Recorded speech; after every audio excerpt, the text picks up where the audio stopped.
Good afternoon, everyone, and welcome to Corporate Finance online classes. This is Dr. Mahesh M. Monjeri, Assistant Professor from Department of Management Studies, SDM College of Engineering and Technology, Dharwad. So, dear students, we are into Unit 3 and learning the chapter number 11 on concept and measurement of cost of capital. Okay, so far what we have understood is that cost of capital is used as a decision criterion in selecting long-term investment projects or capital projects. Capital projects are called long-term investment projects are called as capital projects. So the accept reject rule is simple. If the estimated rate of return on the project is greater than the cost of capital, accept the project, invest in the project, as this project will generate, or this investment will generate revenues or profits which can help maximize the shareholders wealth. So in computing the cost of capital, okay, the first step is computing the specific costs, as the capital or the funds required to invest are raised from different sources like debt or debenture, okay, then preference capital, okay, equity capital, and so on. So first we are learning how to compute the specific costs. Okay, so in that, so far we have learned how to compute cost of debt or cost of debenture and cost of preference capital, and just we are learning about how to compute cost of equity capital. Okay, so I hope you can recall that there were two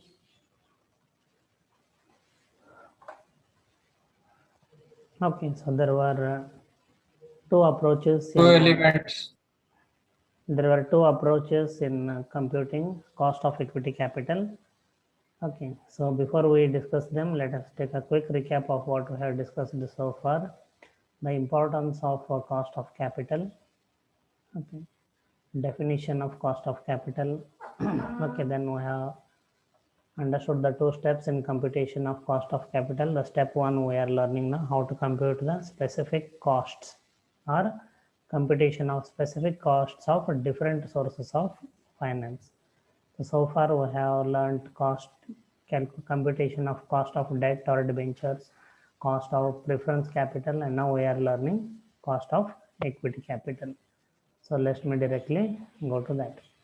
So in cost of capital, okay, so there are two approaches to compute cost of equity capital. The one is a dividend approach, the other one is capital asset pricing model. So we are half the way learning the dividend approach. So this theory part, let me complete first. So dividend approach is based on the dividend valuation model. So what is the dividend valuation model? A dividend valuation model assumes that the value of a share equals the present value of all future dividends that is expected to earn over an indefinite period.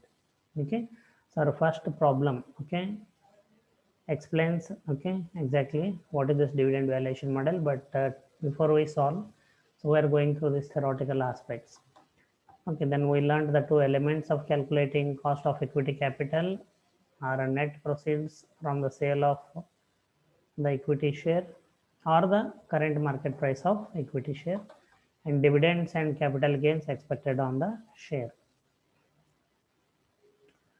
Okay.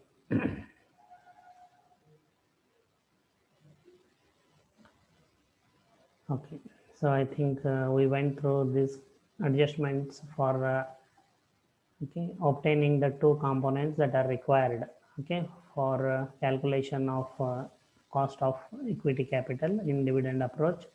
Then we learned about the formula which is used, okay, to compute the cost of equity capital under dividend approach.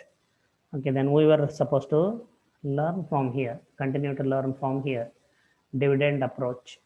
So students, I hope you can recall.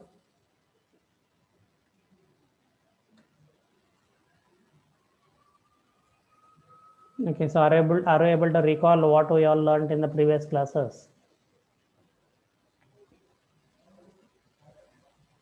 Yeah, please say yes, no, something. Yes, sir. Yeah, thank you.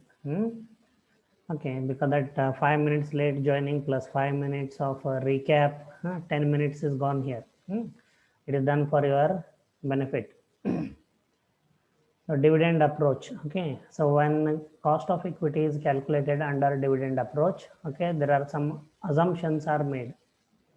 Okay, so under these assumptions, cost of equity capital is calculated under dividend approach. So let us see what are the assumptions. The first assumption is market value of shares depend upon expected dividends. Okay, so this is a dividend valuation model. The basic assumption itself is the market value of shares depend upon expected dividends. So there might be other factors, but here we consider this. Investors can formulate subjective probability distribution of dividends per share expected to be paid in various future periods. So we feel that investors have the capacity and knowledge, okay, to find out the present value of future dividends to be paid. Then the initial dividend D0 is greater than 0.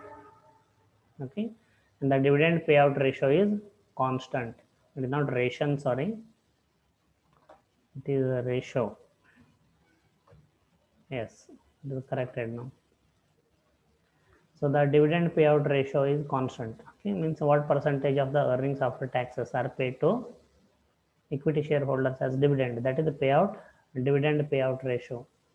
Then investors can measure riskiness of a firm. See, these all are assumptions. Remember. Then when the historic growth rate are not reliable. Okay. So if a company is existing since more than 10, 20 years, so investors will have historical data about the history or information on dividend paid and the market price of fluctuation in the market price of the equity shares. But when the historic growth rate are not reliable, dividend growth forecasts should be based on the factors such as projected sales, profit margins, okay, and accordingly, KE would be as follows: cost of equity is equal to D1, dividend to be paid in year one, okay, divided by PO plus growth rate as projected. Okay, so PO, as we saw, PO is net proceeds per share or current market price of the equity share. D1 is expected dividend per share. Okay, okay, it's the same equation. Okay, what we have learned, it's not different. See here, KE is equal to D1 divided by PO plus G. G is nothing but growth in expected dividends. Okay, so there are certain drawbacks, okay, of this dividend approach. So let us quickly go through them.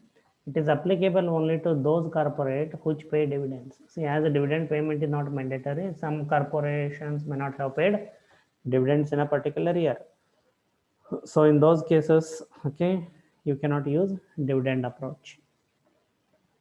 Its result is applicable to cases where a reasonably steady growth is likely to occur. So it is expected that there will be growth in dividend distribution. Okay. Its result is Sir, applicable to, therefore, its result is applicable to cases where reasonably steady growth is likely to occur. If sir, the, excuse yes, me, sir. yes, what happened? Sir, if a stock doesn't give a dividend, sir, why will a person try to buy it, sir? See, On remember, what you basis are, you will 1 minute, you are a commerce student, right? Keshav? it, sir? No, BC, what, BCA? sir. BSc, sir, science. BSc, pay attention. I have already mentioned. Every point is made crystal clear, okay, and repeated several times. What I told, difference between preference shares and equity shares. Can you recall? Yes, sir. Preference share, they will get the dividend first, sir.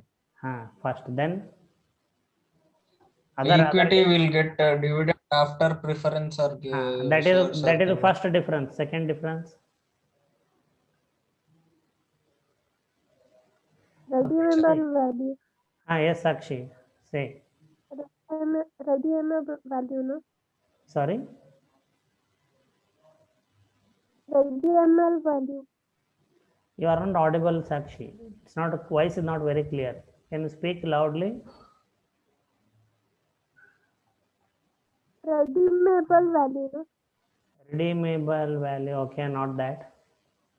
Okay, see, payment of preference dividend is mandatory at the rate which is prescribed on the preference share certificates. So in our example, we consider 11% preference shares, okay, of 100 rupee each. Means on that 100 rupee, 11 rupee dividend is mandatory. But whereas on equity My shares, question. I'm arriving at your question only so that you can understand it properly. Okay. Okay, sir. So equity shares, though it is not mandatory by law to pay dividend, still why, okay, and in some cases, let us say if a company does not declare dividend, still why somebody would purchase. See, equity shares or for that matter any other investment, okay, are purchased by investors in the beginning. So a company issues the initial public offering, first time they issue equity shares, for example. Okay, then interested investors do purchase in anticipation of future dividends. You heard me. They also don't know whether the company will be able to pay or not, depending on the history of the company or nature of the company. Okay, so they make their own calculations and they purchase. That is the first. So what happens? Okay, the company which goes on continuously paying dividend, whose dividend grows steadily, okay, over a period of time in future, more and more investors want to purchase the equity shares of that company. So the market price of that share goes on increasing. And if a company does not pay, okay, if a company does not pay dividend regularly, or if the dividend paid goes on steadily declining, okay, the shareholders of that company go on selling the equity shares. They don't hold them. Okay, so the sellers increase, buyers decrease. So market price of the equity share of that company goes on decreasing. This is what happens, Keshav. Sir, yes, sir. Thank you, sir. So clear, no? That's why. If I simply say why they don't buy, why they buy, you will not understand. Okay, next. Cost of equity is very sensitive to the estimated growth. Estimated growth in dividends. Then the approach explicitly does not reckon risk factor. So risk factor is not taken into consideration while calculating cost of equity under dividend approach. So these are certain drawbacks. Okay, so if you have any small doubts, you can ask, and then let me go ahead with a small numerical problem. So this theoretical part may appear for 7 or 10 marks. Yes. Any questions, any doubts?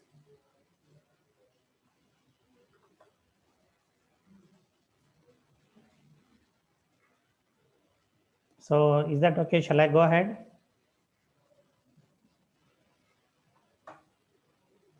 Yeah, dear students, I'm asking you, shall I go ahead? Yes, sir. Yeah, thank you. So now we are just about to compute the cost of equity capital, okay, the third type of or source of finance or capital. Okay.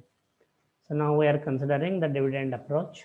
So where we learned that cost of equity KE is equal to D1 divided by PO plus G. So where D1 is expected dividend per share. Okay. So when shareholders purchase equity shares, okay, they purchase them, okay, because they expect certain dividend per share in future. So D1 is that data. It will be given in the problem. PO is net proceeds per share. When equity shares are issued, okay, whatever, for premium or discount, and after deducting flotation cost, whatever you get is net proceeds per share or current market price of the share. Any one data will be given, you have to choose that. Then G is growth in expected dividends. Okay, so let us go through a simple problem first. Okay, this problem has 3 parts, but first let us go with the first part where we actually understand how to compute cost of equity capital under dividend approach. Suppose that dividend per share of a firm is expected to 1 rupee next year. Okay, so that is D1. Expected dividend per share is 1 rupee and is expected to grow 6% per year perpetually. So growth rate is 6%. Determine the cost of equity capital. Okay, assuming that the market price per share is 25 rupees. So PO is the current market price. Okay, so first let us only compute this. There is also other part of second and third part of the problem. We'll solve them after this.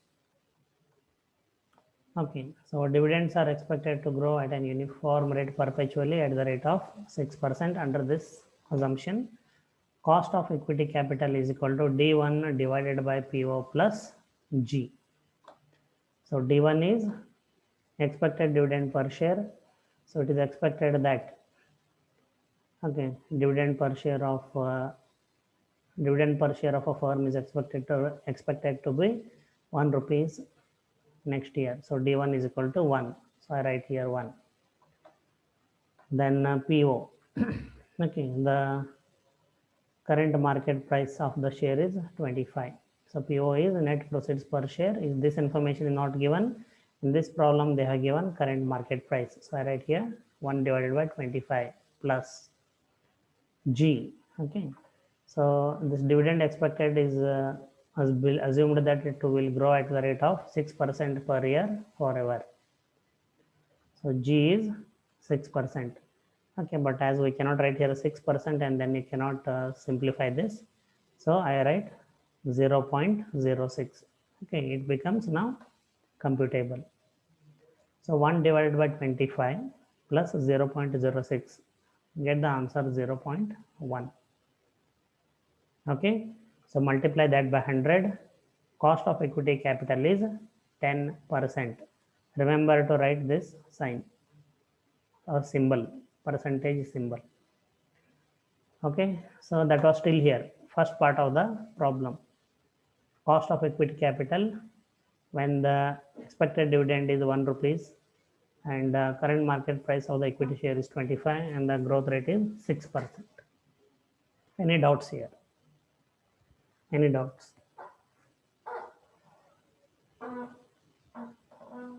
Anybody? Do not hesitate. No, sir.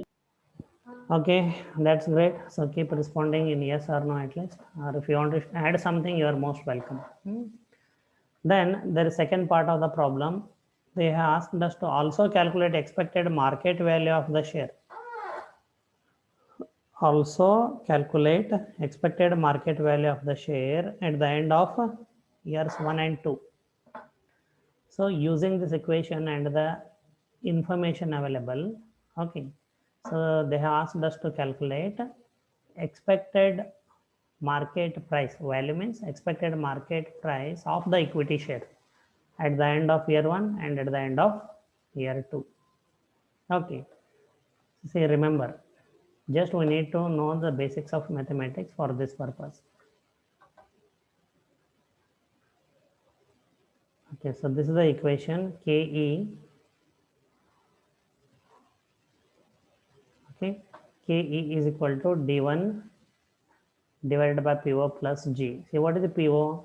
Net proceeds per share. That information is not given, but they have given current market price of the equity share. That is the PO. So in first part of the problem, using the given data, we found out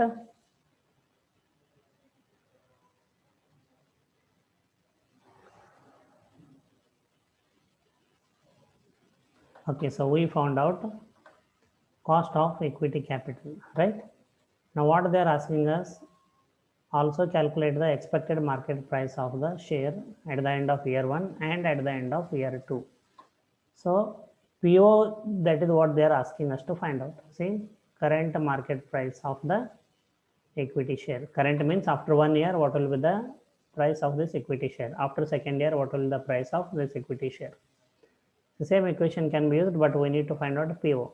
So KE we have already calculated. Okay, so KE is 10% or 0.1. So just substitute the values, that's it. Okay. But yeah, you need to know there is something is different here with respect to D1 becomes D2 here. So P1 here is, so we rewrite the equation as P0, you can say P0 is equal to D1 divided by K minus G. This is how we rewrite like this equation. But since we are going to find out, okay, the price of the equity share at the end of year 1, so we are going to find out the expected dividend in the year 2, right? Because here we have expected dividend in next year, that is in first year. So we denote it as, here it is a D1 next year. So to calculate the equity price of the equity share after year 1, we need to know what is the expected dividend in year 2. So we denote it by D2. Okay, and then divided by KE minus G. Okay, so PO we take here, but we denote it as P1, equity share price. The P0 is the current market price of the equity share. So the market price after 1 year, we denote it as P1. Expected dividend in second year, we denote it at D2. Okay, so PO, we take it here, P1. Okay, then K comes down here. Okay, then G becomes minus. So D2 divided by K minus G. This is how we rewrite the equation. See, again, I hope you recall your 8th, 9th, 10th. Okay, basic mathematics. Okay, you have already done it. Only thing you should have done it seriously and remember it. Now, how are we going to calculate D2? Okay, so D1 is the expected dividend in first year or next year, 1 rupee. And we also know that the dividend will grow at the rate of 6% per year. So to find out the expected dividend, say if I am a shareholder of this company, so let us say first year I received 1 rupee dividend on my share. So I know how much next year dividend I am going to receive, because our dividend growth is at 6% per annum. So 1 rupee plus 6% of 1 rupee. So that is nothing but 1 plus 0.06. Okay, so D2, the expected dividend in the second year or at the end of second year is rupees 1 rupee 06 paise. So I write it here, D2, 1 rupee 06 paise. So divided by KE, cost of equity capital, we have already calculated. I write here 0.1, or I can write 0.10, doesn't matter, minus G, I already know, growth rate 0.06. So remember, students, not only remembering the equations, okay, but you should be able to simplify this using a calculator. Only then you will arrive at the correct answer. Now here pay attention, don't write percentage here, 26.50%. What they asked us to find out is the market price of the equity share at the end of year 1 is 26 rupee 50 paise. Okay, 26 rupee 50 paise. Okay, so that is first. Now, how can we find out the equity share price at the end of year 2? So, second, equity share price in year 2 or at the end of year 2 is denoted by P2. So, for which we need the expected dividend of year 3, the next year's expected dividend. So, D3. So, already we have 1.06 rupee dividend here, as you know, plus 6% growth. So 1.06 plus 0.06 is equal to 1.12. So right here 1.12. So divided by KE 0.10 minus G 0.06. The answer is 28. It is not 28%. Please understand, it is a 28 rupees is the price of equity share at the end of year 2. Okay. So we calculated expected market value or share price at the end of year 1 and year 2. Okay. So such a problem you may get for 7 marks, or only this much you may get for 3 marks. Okay. So like that. So any questions here? Any questions? No, sir. Okay. Other students other than Keshav?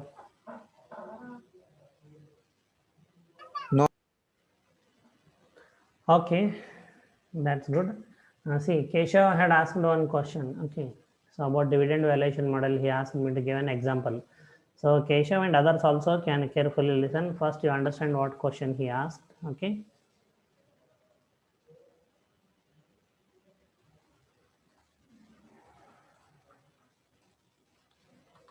Yeah. So dividend valuation model assumes that the value of a share equals the present value of all future dividends that is expected to earn over an indefinite period. So Keshav had asked me, sir, give an example for this. And I told the first numerical that we are going to solve is an example for this. Now pay attention. Okay.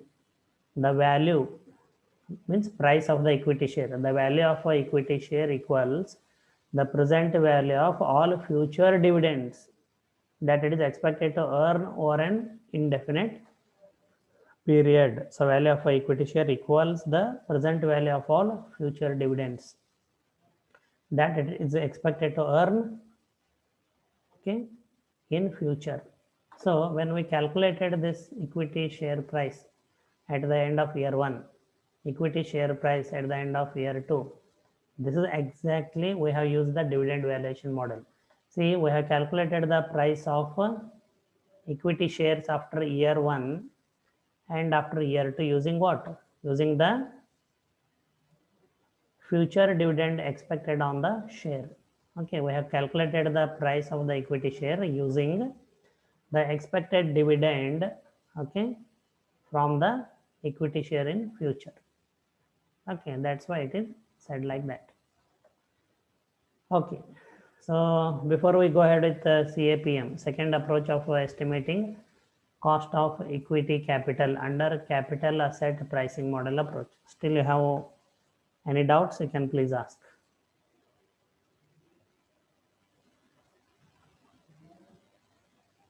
Yeah, any doubts? No, sir. Okay then, so that's great. Now let's go ahead with the second approach. Okay.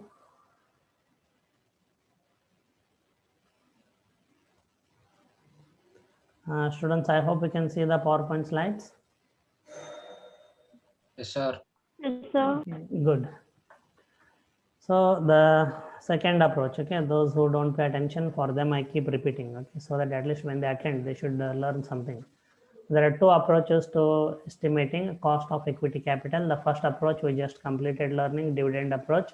The second approach is capital asset pricing model. So we are going to learn now how to compute the cost of equity capital under CAPM approach. CAPM is the cost of, capital asset pricing model. Okay, so computation of cost of equity capital under capital asset pricing model, CAPM. Okay, the basic assumptions of CAPM, 1 minute.